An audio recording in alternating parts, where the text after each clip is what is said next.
morning, students of class 10. You are welcome back to the classes now. Let us continue our lesson in democratic politics. Today we are going to do decentralization in India. Now here there are 6 points I have written over here from the book, and these are the main points you must remember. Now pay attention and listen carefully. Try to understand, and if you have any problem you can ask the question. Now here, when power is taken away from central government and the state government, and it is given, the power is given to the local government, local self-government, that is panchayats and municipalities. It is called decentralization. Now whenever a question is asked, what do you mean by decentralization? So you can write this. When the power is taken away from the central and the state governments to the local self-government, it is called decentralization. Decentralization means division of power. The power is taken away from the central government and the state government, and it is provided to the local self-government. And there is a provision in the constitution. So constitutionally, the local self-government gets the power. So now here number 2, the basic idea. And why there is a need? There is a question. Before going to this second point, let's talk about this some more. Why there is a need to decentralize the power? Because India is such a vast country. The central government or the state government cannot look after the affair of the villages and each and every town. So there is a need for decentralization of power. So the villages in remote areas, the state government cannot look after, or they do not know exactly what is happening there, or what the problem the people are facing. They don't know exactly. So there was a need to create panchayats and to create municipalities. That's why there is a need for decentralization, or to provide power to the local self-government. There was a need to form local self-government. So now we'll go to the second. The basic idea, the main idea behind this decentralization. This means decentralization. The basic idea behind this decentralization, or this, is that there are a great number of problems in the villages and towns, small towns, large towns, and issues, matters. There are problems and various matters which are best settled. Settled means solved, which are best solved at the local level. So whatever problems the villagers are facing, or whatever issues are there, it can be solved there through panchayats. They do not have to go to the district or the state level. So it is solved at the local level. It can be solved properly there. So that's why a great number of problems and issues which are best solved or settled at the local level in the villages or in the panchayats or in the municipalities. Now you can see there number 3. People have better knowledge of problems. The villagers know what the problem they are facing. They know very better, much better than the officials in the states, or officials who are in the office of the states or in the district. They don't know exactly what problem the people are facing in the states or in the villages. So in this way, people have better knowledge of problems in their localities. In their localities, they know what the problem they are facing. They also have better ideas. They have better ideas on where to spend the money. When the money comes from the state government, where to spend the money, they know it very well. The state government doesn't know exactly what the problem people are facing, or what problems the people are facing, or where to spend the money, they don't know exactly. That's why the villagers have good idea, a better idea on where to spend the money and how to manage things more efficiently. So how to work and how to manage things properly and effectively. So they know it very well. That's why decentralization is required, and there was a need.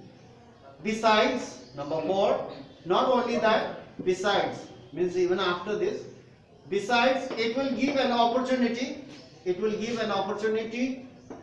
to the people to participate directly in the decision making. Now here decision making is to choose the leader, or to choose the mukhya of the headman of the village. So they participate locally. So it will give them an opportunity to participate directly in the decision making or to elect the head or the panchayat head or the head of the village and form a habit of democratic participation. So the local people or the villagers, they will form the habit in participation to decide or to elect the leader of the village. So that is democratic participation. They form a habit in this way, you know. Because of this, because of all this decentralization and forming the local self-government and the state, the panchayats and municipalities, because of this decentralization, democracy is deeply rooted. There may be a question. Democracy is deeply rooted in India. Explain. Now you have to explain in this way. Democracy is deeply rooted because even a villager knows how to participate in decision making by electing their representatives or electing the village head man. They participate in the decision making. So previously, just after 1947, our country became free. There were no panchayats, and later on the government felt that there must be local self-government. So later on they formed panchayats and municipalities.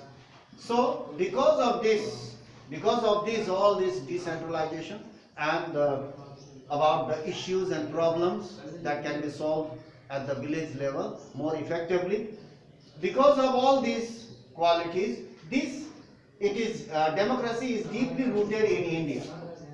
We can say that this requirement for decentralization, because we have already talked about that India is a vast country. Each and every nook and corner cannot be looked after by the state government or the central government. The requirement for decentralization was recognized in our constitution. It was mentioned in the constitution, and the constitution has provided this provision to the local self-government or the power. So, but last number 6, but these were directly under the control of the state government. The local self-governments are directly under the control of the state government.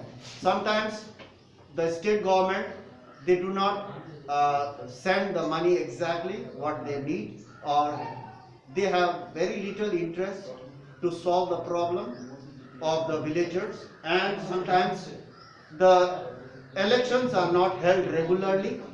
So because the local self-government do not have much power, and they do not have much resources, they do not have much money. Will you just keep your mouth shut? Or just get up?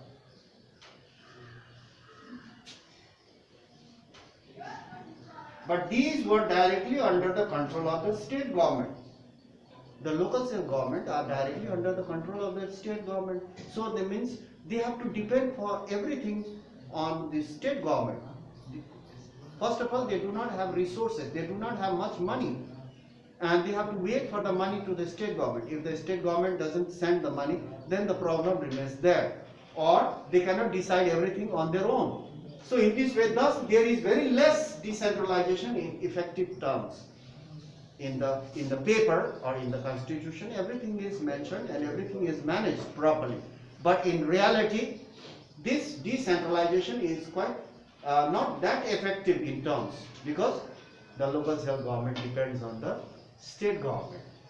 Everything depends on the state government to progress or to provide money or to look after the issues or the problems, to solve their problems or even their funds, everything depends on the state government. So local self-government, there is very less decentralization in effective terms because of that. They must have their own power, resources and so on.